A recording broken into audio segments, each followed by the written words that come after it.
to another edition of SLTV News. I'm Stephen Puglia.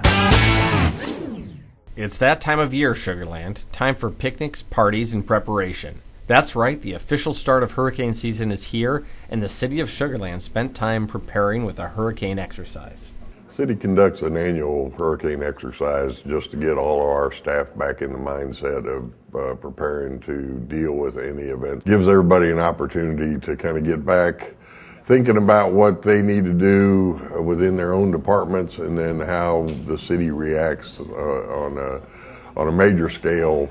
This gives us an opportunity for folks that may have not participated in these types of events to experience what it will be like if we have to activate again. It went the way we expect them to go. We identified some areas that we need to work on. We had very good participation from all our departments, but each time we do these, it also gives us an opportunity to look at some areas that we need to work on. The time to prepare for a hurricane is well before that hurricane enters the Gulf of Mexico, and that's the message we try to send to our citizens. To learn how you can be prepared for this hurricane season, visit the city's website at www.sugarlandtx.gov. The City of Sugarland's Animal Services is dedicated to the protection and humane treatment of all the city's animals. The department enforces codes, rescues wildlife, takes in strays, and educates the community. Animal Services is here to protect public health and safety. We talk a lot about responsible pet ownership. We enforce ordinances, which are not only the city ordinances, but state ordinances and federal laws as well. And our main goal is basically just to look out for the animals in our community, whether that's wildlife, domestic animals, or maybe people that aren't educated to how it should be to have a pet and be responsible for that pet. So we look out for basically everybody's health and welfare. If a person is interested in adopting an animal, we have lots of wonderful animals at our facility. Basically, the way that our procedure works is we do not do straight out adoption. So you have to come in, find an animal that you're interested in, and then you're going to take it on what's called a sleepover. The sleepover generally lasts from 3 to 5 days. It gives you an opportunity to take the animal home, meet the family, meet other pets that you have, and make sure it's going to be a good fit. Our adoption fees are $90 for cats, and that's going to include all their vaccinations, the spaying or neutering, flea preventative, and a microchip with a lifetime registration. Our dogs are $105, and again, that's going to include all the vaccinations, the spaying or the neutering, and the microchip with the lifetime registration. If you are interested in an adoption, stop by Animal Services to see the great cats and dogs and other animals available, or visit their page on the city's website. Memorial Park turned red, white, and blue this Memorial Day weekend as the City of Sugarland hosted a ceremony for our current troops and veterans who have served our country. Local residents, veterans, and families gathered to celebrate this special occasion. Children climbed aboard and explored several military vehicles while parents snapped pictures. Mayor James Thompson and Congressman Pete Olson delivered heartfelt speeches to the crowd, highlighted by a special guest speaker, Colonel Gregory Barrow. Other events throughout the morning included a flyover, a wreath ceremony, a 21-gun salute, and many more. Military veteran and former city councilman Don Smithers attended this event and explained why he loves ceremonies like this one. Every time I attend one of these ceremonies, I have a great deal of pride, and I appreciate the service that all of our former servicemen and women have performed and the ones that are protecting us now. This was the 5th year for this ceremony, and the City of Sugarland plans to continue this tradition for years to come.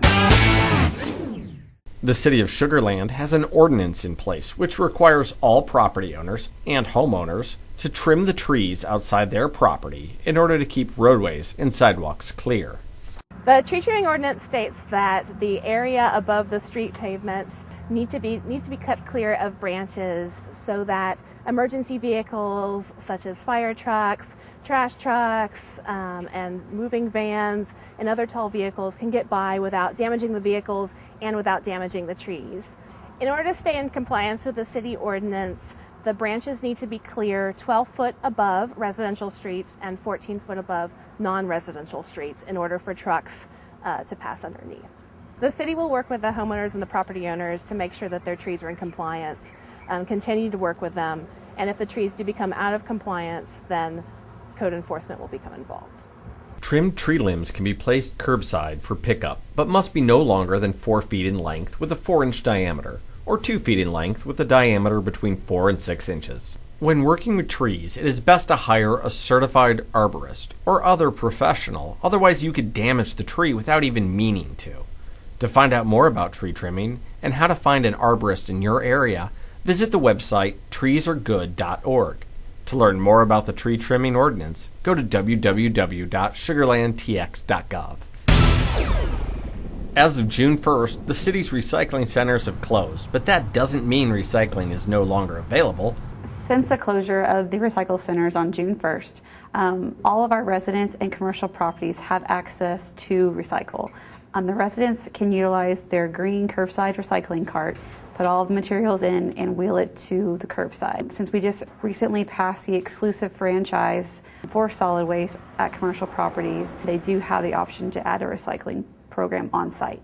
Oil and tires will still be collected for recycling at the drop-off center located at the City Public Works building. Some schools accept recycling, such as large cardboard boxes, for fundraising purposes. Check with the school near you.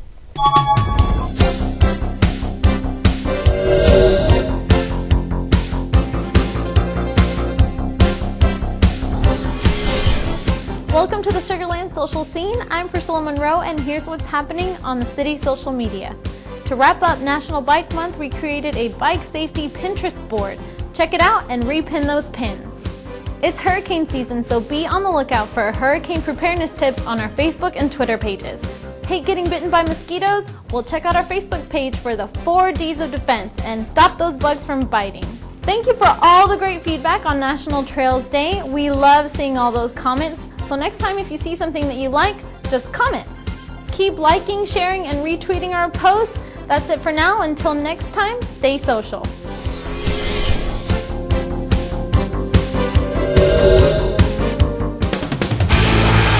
Thanks for watching. For SLTV News, I'm Stephen Puglia.